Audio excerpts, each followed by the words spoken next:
Hi, my name's Larry, and I'm a career advisor here at Southern New Hampshire University, and I'm going to walk you through a quick tutorial about how to prepare for a AWATO career assessment discussion with your career advisor. In order to have this discussion, you're going to need to be logged into your computer or in front of your computer and logged into the AWATO assessment tool. The reason for this is because your career advisor only sees very limited results, while you're going to see approximately 200 different degrees and approximately 300 different job titles. Now, all of the degrees and all of the job titles are going to be ranked from top to bottom in a 5-star, 4, 3, 2, 1 way. Your career advisor is going to be very interested in the 5 and the 4-star, both the degrees and the job titles, in order to have this discussion. So to get started, let's just go up to the top here and let's click on the Explore button. And when you get there, you're going to see that you have two buttons down here to choose from, and you can toggle back and forth between. You've got the careers, which lists the job titles. And then you've got over here with education, which is going to list the degrees. So let's start with the degrees. As you can see, you can filter by degree name, or you can filter by high to low, 5-star all the way down to 1-star, or you can switch that and start with the 1-star and go all the way up to the 5-star. So let's go back to the high to low, and we'll leave this filter with none. And let's take a look at the results. Now, these are currently the 2 5-star are obviously healthcare administration and marketing, and then the 4-star is international business, and then 3-star down from there. So let's take a look at the healthcare administration first. If you click on the SNHU, it will take you to the landing page on our snhu.edu website. And here you can find all of the different information about this degree program and get a better idea of what the details are and if it possibly might be right for you. So let's go back over here now to the details. As you look at the details, you're going to get a summary. It'll give you a description of what the degree is all about. But then in more detail, it's going to tell you what your matches are. So in other words, in the way to assessment is divided up into interests, inclinations, and values. So it's going to tell you next what of your interests are a good match, as you can tell by the green check mark in the circle. And then it's going to also tell you what the mismatches or unmatched results are, where you're going to have a problem with this degree. Now, we're not telling you that you can't take it. We're just going to tell you that there could be some challenges to it. So now if I go back to matching and I take a look at the marketing, same type thing. We're going to see the landing page for the snhu.edu degree program.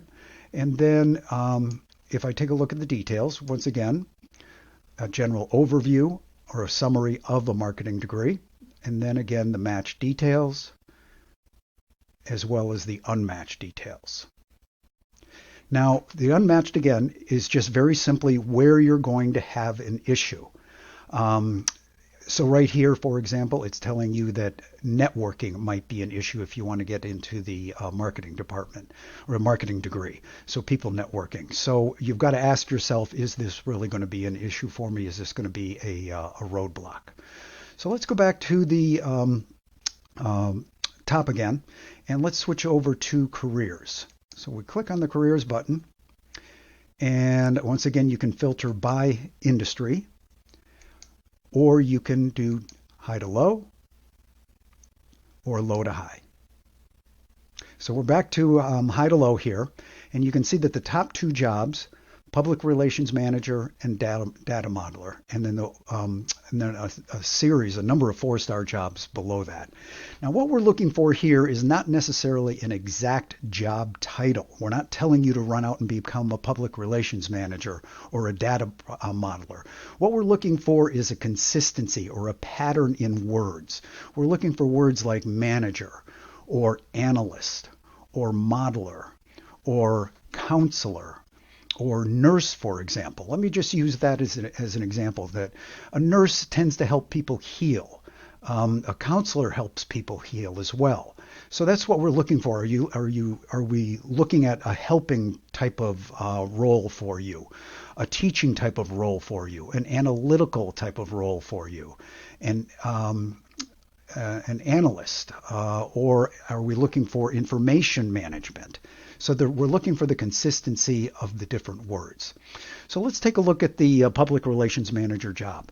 As you can see here, this is a range, a salary range that you can expect. Now we've got to be very, very careful interpreting this because this information is pulled from a federal website called the Bureau of Labor Statistics.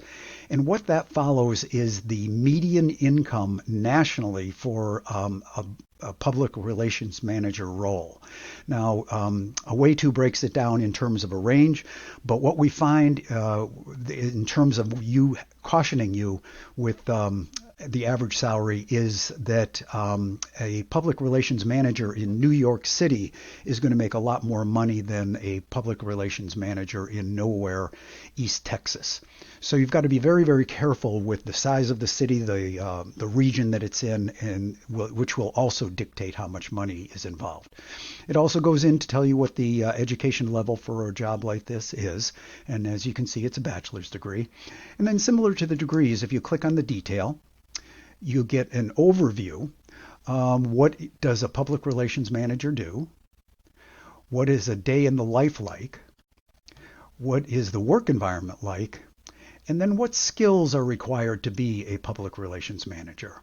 And then most important, as you scroll down, you can see the interests that match up, the inclinations that match up, and then the values that match up. So these are the matches to your personality of what is expected in the role of a public relations manager that match your personality the best. And then you can see the unmatched results as well, where it's just kind of a caution that if you want to get into this role, you might have an issue with the media. So if we go back up to the top here again, one thing that we always encourage you to do is as you are going through this, if you've got a specific job title in mind that you are thinking of doing, we're not telling you can't do it. This is software. This is a computer. This is a guide. It's not telling you yes or no to something, but it's just telling you where you might have issues. So, for example, I was in the financial services industry for 30 plus years. 2/3 of that was in some sort of a sales capacity. When I took the AWATO assessment, I found that financial sales was rated 2-star. And while I was very successful financially in that role, I wasn't very happy. So I would tend to agree with the assessment that it was just a 2-star. That it wasn't a good fit for me. So if I scroll down here and I go to, let's say you have decided that you want to be a career advisor. Now it's ranked 3 stars, so that's not a tremendous match. That's more of the middle of the road. But if you again click on the details, what you want to look at is where are the mismatches? Are you going to have an issue with people networking, with dealing with people, with working in higher education? If there's a lot of reading involved, if there's a lot of organizing involved, and if there's counseling involved, it's just a warning or a caution that you might have some issues with those items. So that's pretty much it. If you have any questions, please reach out to your career advisor. And best of luck to you here at SNHU.